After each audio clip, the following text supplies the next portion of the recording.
प्राचीन समय में एक विचित्र पक्षी रहता था। उसका धड़ एक ही था, परंतु सिर दो थे। नाम था उसका भारुंड। एक शरीर होने के बावजूद उसके सिरों में एकता नहीं थी और ना ही था तालमेल।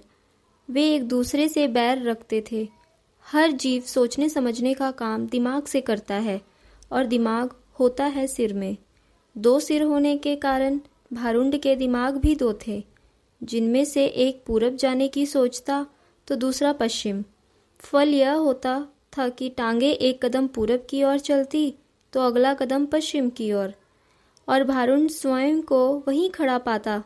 भारुंड का जीवन बस दो सिरों के बीच रस्साकस्सी बनकर रह गया था। एक दिन भारुंड भोजन की तलाश में नदी तट पर घूम रहा था कि एक सिर को नीचे गिरा एक फल नजर आया। उसने चोंच मारकर उसे चख कर देखा तो जीभ चटकाने लगा। वाह, ऐसा स्वादिष्ट फल तो मैंने आज तक नहीं खाया। भगवान ने दुनिया में क्या क्या चीज़ें बनाई हैं। अच्छा, जरा मैं भी चख कर देखूं, कहकर दूसरे ने अपनी चोंच उस फल की ओर बढ़ाई ही थी कि पहले सिर ने झटक कर दूसरे सिर को दूर फेंका और बोला, अपनी गंदी चोंच इस फल से दूर ही रख।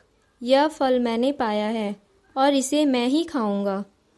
अरे, हम दोनों एक ही शरीर के भाग हैं। खाने पीने की चीज़ें तो हमें बांटकर खानी चाहिए, दूसरे सिर ने दलील दी। पहला सिर कहने लगा, ठीक, हम एक ही शरीर के भाग हैं, पेट हमारा एक ही है।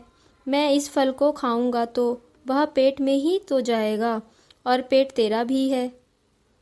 दूसरा सिर बोला, खाने का मतलब केवल पेट भरना ही नहीं होता भाई, जीभ का स्वाद भी तो कोई चीज़ है।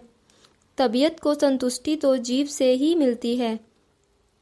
खाने का असली मज़ा तो मुंह में ही है। पहला सिर तुन कर चिढ़ाने वाले स्वर में बोला, मैंने तेरी जीभ और खाने के मज़े का ठेका थोड़े ही ले रखा है।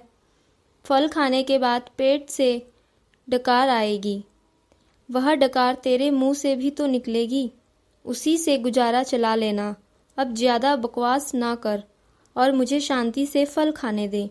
ऐसा कहकर पहला सिर चटकारे ले लेकर फल खाने लगा।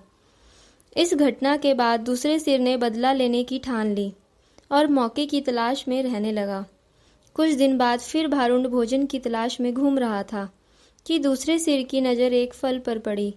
उसे जिस चीज़ की तलाश थी उसे वह मिल गई थी। दूसरा सिर उस फल पर चोंच मारने ही जा रहा था कि पहले सिर ने चीख कर चेतावनी दी, अरे अरे, ये इस फल को मत खाना। क्या तुझे पता नहीं कि यह विषैला फल है? इसे खाने पर मृत्यु भी हो सकती है। दूसरा सिर हंसा, हे, तू चुपचाप अपना काम देख। तुझे क्या लेना है कि मैं क्या खा रहा हूँ? भूल गया उस दिन की बात?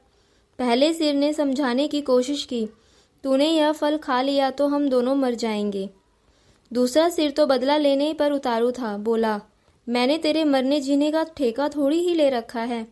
मैं जो खाना चाहता हूँ वह खाऊंगा, चाहे उसका नतीजा कुछ भी हो। अब मुझे शांति से विषैला फल खाने दे। दूसरे सिर ने सारा विषैला फल खा लिया और भारुंड तड़प तड़प कर मर गया।